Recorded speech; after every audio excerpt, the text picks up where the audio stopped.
Assalamualaikum warahmatullahi wabarakatuh. Saya Hatmawati, NIM 20.23.905, jurusan Ekonomi Syariah Lokal 2A. Mata kuliah Filsafat Umum, dosen pengampu Dr. Heru Setiawan, MPDI. Baiklah, di sini saya akan memaparkan materi saya yang berjudul Karl Marx dan Filsafat Materialisme Sejarah, Pemikiran Materialisme Medialektis, Materialisme Historis, dan Ekonomi Marxis. A. Latar belakang. Karl Marx merupakan sosok pemikir filsuf sekaligus seorang sosiolog yang sangat fenomenal abad 19. Selain Emil Durkheim dan Max Weber, pemikirannya menjadi poros tersendiri bagi seorang filsuf sekaligus sosiolog yang menjadi kutub bagi kalangan kapitalis. Beberapa kajian revolusi besar di dunia tergerak dari pangkal pemikiran Marx, seperti revolusi Bolshevik atau yang lebih dikenal dengan revolusi Oktober 1917 di Rusia yang dipimpin oleh Vladimir Lenin. Sementara di wilayah Asia, di Cina yang dikenal dengan Revolusi Tiongkok 1949 yang dipimpin Mao Tse-tung. Dan juga tidak kalah pentingnya, pemikiran Marx juga mempengaruhi gerakan revolusi di Indonesia tahun 1945 dan juga berbagai berkas jajahan kolonial lainnya. Riwayat hidup Karl Marx. Karl Marx lahir di kota Trier, Jerman pada tanggal 5 Mei 1818 dari keluarga Yahudi. Ayahnya seorang advokat yang cukup mapan kehidupannya.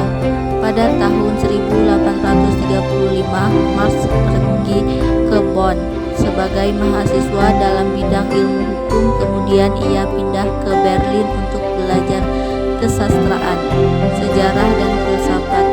Dari sinilah Marx berkenalan dengan pemikiran-pemikiran Hegel. Meskipun pada saat itu Hegel telah meninggal, tetapi semangat dan filsafat yang diwariskannya masih diminati dan menguasai pemikiran filsafat dan sosial Eropa. Pada usia 23 tahun, ia meraih gelar doktor filsafat. Gagal menjadi dosen, Marx muda kemudian menjadi wartawan dan akhirnya lebih banyak menjadi aktivis politik dan penulis. Hidup Marx berpindah-pindah. Saat menjadi wartawan di Jerman, dia berpindah ke Paris. Di sini dia bertemu perempuan bernama Jenny yang dinikahinya pada 19 Juni 1843. Di Paris pula dia bertemu dengan Friedrich Engels yang menjadi sahabat karibnya. Marx pada tahun 1845 bersama keluarganya pindah ke Brussels. Marx sempat kembali ke Paris dan kemudian ke Rhineland. Marx akhirnya pindah ke London pada tahun 1849 dan tinggal dan berkarya di kota tersebut sampai akhir hayatnya. Dia meninggal pada 14 Maret 1883. Karl Marx adalah seorang filsuf, ekonom, sosiolog sekaligus aktivis politik. Pemikiran Marx dipengaruhi oleh Hegel, Foucault, pemikiran-pemikiran sosialis Prancis seperti Saint-Simon, Proudhon, dan tokoh revolusioner seperti Blanquer selama hidupnya. Marx telah banyak menghasilkan karya seperti Economic and Philosophical Manuscript dan masih banyak lagi. B. Pemikiran. Dua pokok aliran filsafat mempengaruhi pemikiran Karl Marx. Pemikiran yang mempengaruhi Karl Marx tersebut adalah: 1. Dialektika Hegel. Karl Marx seperti yang kita ketahui ialah murid Hegel semasa mudanya, dan dalam sistem filsafatnya yang terakhir ia masih mempertahankan beberapa corak Hegelian. Menurut Hegel, bahwa dalam pandangannya sejarah merupakan dunia mengulang transisi dialektik. Itulah tesis yang dikembangkan dalam karyanya Filosofi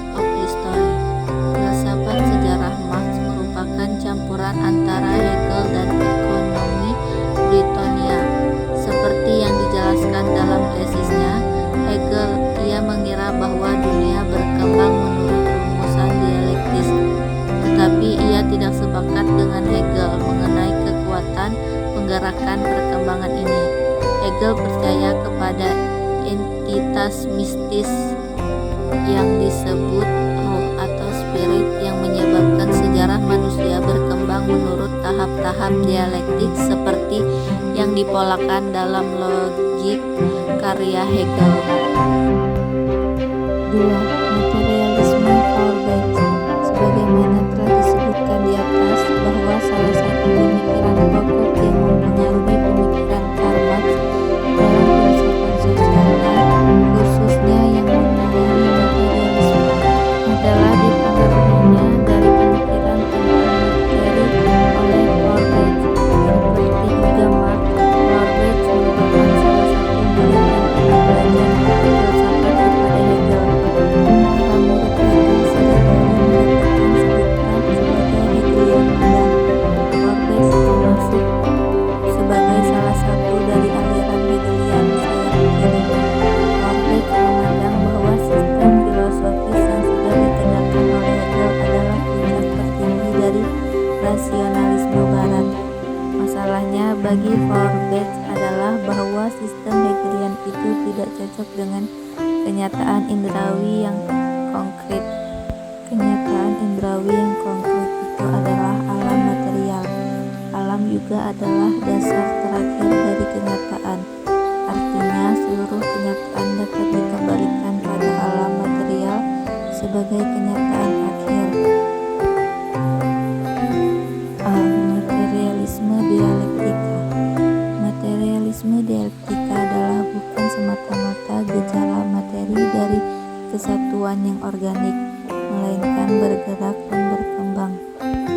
Seluruh alam, kata Engel, dari yang sebutir pasir sampai matahari, dari sperma sampai manusia adalah selalu dalam keadaan senantiasa mengalir dengan bergerak dan berkembang. B. Materialisme historis.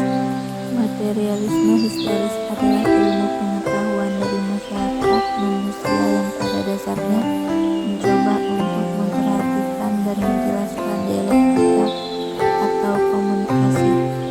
Materialisme historis dipahami sebagai perluasan prinsip-prinsip materialisme dialektik pada analisis mengenai kehidupan masyarakat atau pengetelapan prinsip-prinsip materialisme dialektik pada gejala kehidupan masyarakat atau semua aspek yang terjadi dalam fenomena masyarakat dan sejarah.